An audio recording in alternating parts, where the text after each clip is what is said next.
Number one, I call that's actually number one. You must know your numbers. You cannot manage what you do not measure. You must know what is coming in, what is going out. I said all of that. What you owe, who owes you, and what you owe. What is your cash flow position? Some of us we're over 70. At this age where you are, for some of us, understand that property is good, but what you need more is cash flow. Because if you're sick now, you go to the pharmacy, you want to buy a drug, you won't say, I have a land, some place. Please give me a drug, I will pay you later. You need cash flow. At a certain age, you need to sell off some of your properties. Don't say you're living there for children. Some of your children may not know where your properties are, and they won't go inherit it. So sell those properties, make sure you have enough cash flow in your account. So that whenever you want to eat, you can eat conveniently. If you want to travel, you can travel anywhere. And travel with first class, don't travel economy. Economy is for poor. Money is not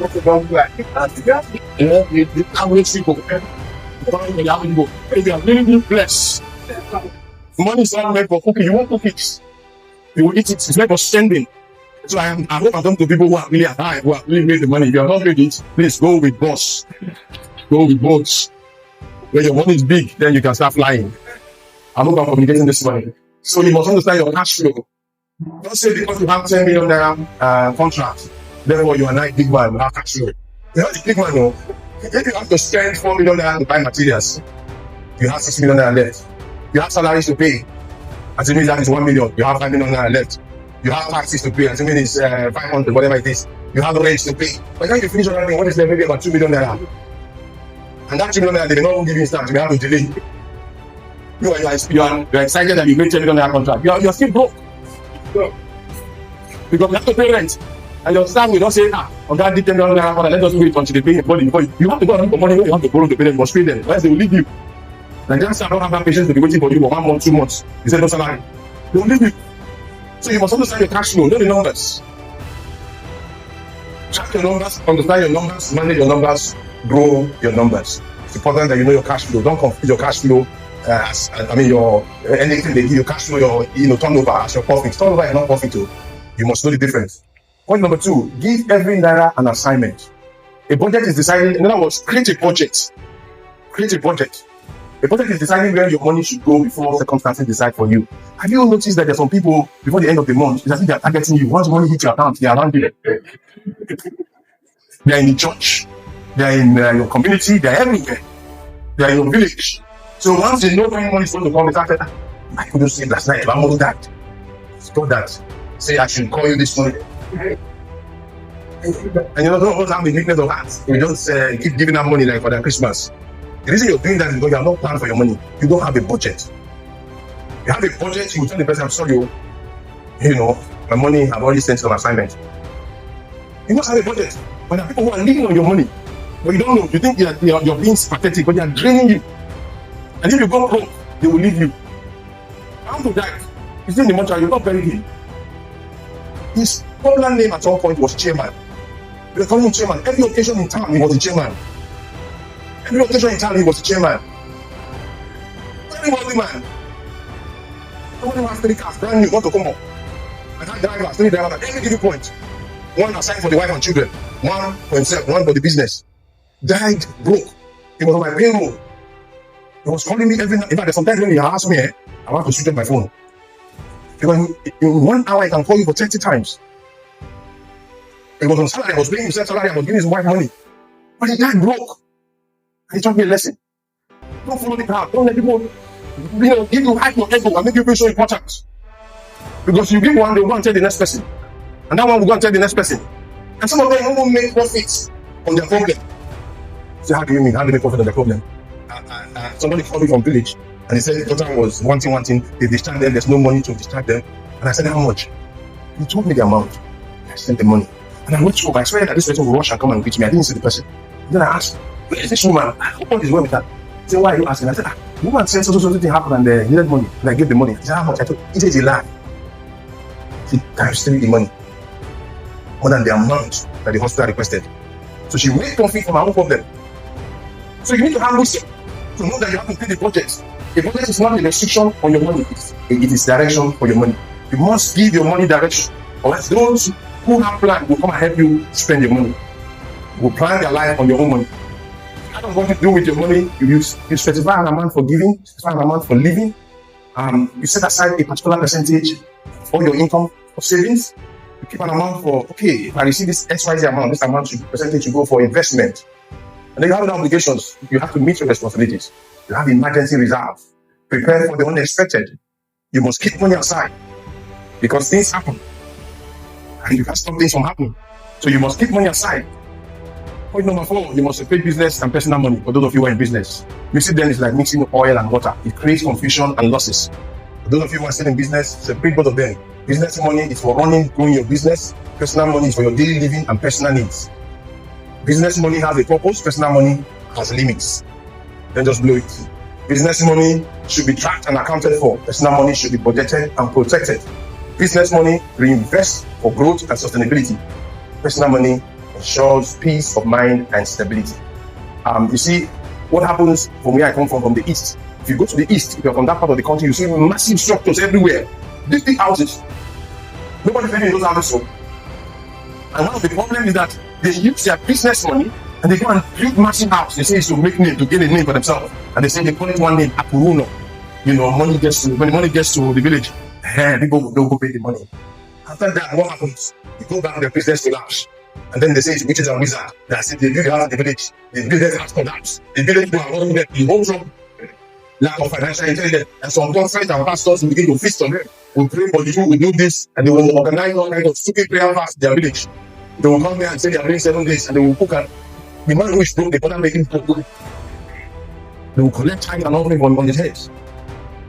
We need wisdom. The trouble lacks financial intelligence. We need to have it. And that's what this teaching is all about. Use separate accounts, protect your business, protect your future. A clear separation today brings financial clarity tomorrow. To that point number 4, build an emergency fund. Life is unpredictable. Be prepared, not scared. It's not that you're scared when you put money aside for in case of emergency. Emergencies will come. They will come from different sectors. Something can happen, somebody can die, the breadwinner can go. Many women widows are in distress because they had no financial plan. Their financial plan was their husband. And they were depending on their husband. But see, wealth is not sexually transmitted. So when the man dies, the money goes. And they can't maintain the house. They can't do anything. So that's happening all kinds of doing plenty from one man to the other. They end up being misused by men. Because they didn't plan. They were dependent on their husband. So prepare for emergency funds, create funds. So that when things happen, those funds can come to your rescue. I know somebody whose child was planning to go and do masters abroad, and they were trusting God for admission. Now suddenly admission came. The girls want to play, but they didn't have the money. They had some money they had set aside. They said they needed 17 million, and then there was scholarship of I think 4 million, and so you have to pay 13,000 euros. Imagining the family did not have that backup fund somewhere, that admission would have been lost. And not only do they need 13,000 euros, they also need a minimum of 10,000 euros to be in the account. As evidence of funds, you don't need to touch it. Proof of funds that you can support. Now imagine if family did not keep any money aside, what will happen? They lose that admission. So always keep money aside. Very, very important. And keep enough that will last you at least 3 to 6 months in case nothing is coming in. For those of you who are still working. For those who are retired, I'll talk about that as we go further. So keep money aside because it protects you from financial shocks, prevents debt and unnecessary borrowing, gives you peace of mind, keeps your plans on track. So keep money aside. And the emergency fund is your financial safety net. Please do this, very, very important. Always keep something aside. You don't know what will show up. We live by faith, but you also need wisdom. Point number 5, manage and reduce debt. You spoke about debt, so I shouldn't waste much time here. Not all debt is bad, but unnecessary debt steals your peace and your future. Don't borrow money to spend on things that will not generate you that money. You must borrow. Let it be something that will give you back the money. There's good debt and there's bad debt. When you invest in assets or income, business, education, mortgage, those are good debts because the money is going to come from there. But the bad ones, when you go and take loan, high interest rates, because you're desperate, you don't care. They tell you that because of 5% management fee, it doesn't matter. Now, give me the money. And then they tell you again, if you're going to be paying 5% per month, you see, it doesn't matter. It matters, so check. Because when they come to ask you for that money, if you're not replacing that money, one small boy will be talking to you as if you're a fool. It's part of your age. One small boy, one small girl will be calling you. It's not the same man they used to borrow money. That's not the same man they used to pay. So be very careful. Don't go and borrow money. Check very well. Make sure it's something that when you take, You can pay back. I've learned the hard way. One time I borrowed money from First Bank, and I was having difficulty paying. One day I was in my office, and somebody started measuring. Sorry about that. They said measuring. They want to estimate that. Value what? Oh, how they talking? Don't keep value the key. I learned the hard way.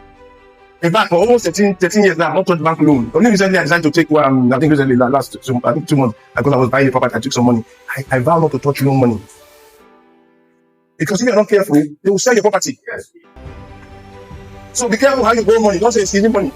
It's not easy when it comes to pay back. You may lose sleep. So don't go take loans if you know you don't have the capacity to pay back. So beware of debt. They say he who goes a borrowing, goes a sorrowing. The golden rule: borrow for value, not for vanity. Debt is a tool, not a liability. The goal is to stay debt free. Stay debt free if you can. But if you must borrow, make sure you're using it for purposeful investment. Point number 6: invest wisely, grow steadily. Well, my numbering is different. This is number 6 actually. Investing is planning today for a better tomorrow. Principles of wise investment: know your goals. What are you investing for? Diversify. Do not put all your money in one basket. But again, that's with a caveat.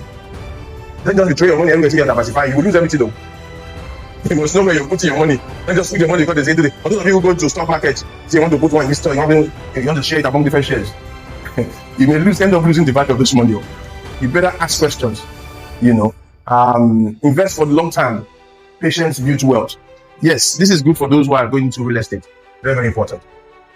You can buy property and leave it for a long time. But again, the question is, where are you buying the property? Don't just buy property. Make sure you're buying in a secure environment. Because most people have lost their money. I believe in real estate because the only money that is real actually is the estate. Remember, that money is not real. It can evaporate. But real estate, it appreciates, keep appreciating, unless you go and build your property in one useless area. And it's not every land that you buy and build that you get a return on investment that is good. Sometimes it's just better for you to buy and leave it. That's what they call land banking. Just leave it there. The money will appreciate. It will appreciate over time. I've had to do that severally and over again. I bought the land in my little community. When I live in, I bought it for 4.5 million naira. Similar land was sold in 2020. That's about 6 years ago. Same land I bought for 4.5 million was sold for 17 million in 2020. Now watch. That estate got developed. And suddenly again, same land is going for 100 million naira. From 17 to 100 million, space of 6 years. So it's not in every location. So you must check the location. Very, very important. One day, a professor called me after hearing me speak in Austin's Chapel and said, I have a land. Let's go and look at it. That I thought it was a good location, and I went there. We drove past Nightfall to get to the land. And not that we drove past Nightfall. We had to go off the road. We had to go far inside. Because he said it was 450,000 per plot. It sounds good. But I got, even to enter that community, I was saying, God, bring me out. God, bring me out, because the 90 I was 6 years. What would I have to do for? It's a land that is inside the community, and I said to myself, in the next half year, with development testing, would I see the land to witness all of this? So it's not any land that invests. Why it is true that today's city, we are the villages of yesterday, and the villages of today will be the cities of tomorrow. Strategic. Look at it. Stay within 10, 25 minutes from where you see visible city development. Don't go too far, because you may not live long to witness that land. If you end up looking at the community will take the land from you. And these are real issues. Oh, 15 minutes. That's good. I didn't have that time. I'll finish very soon. Not a problem. The problem. So what I'm trying to say is that sometimes it may just be good for you to buy land and do what we call land banking. Leave it. Be patient. If you appreciate. Along the technical struggle in my office is the land I'm talking about that I bought for our DC.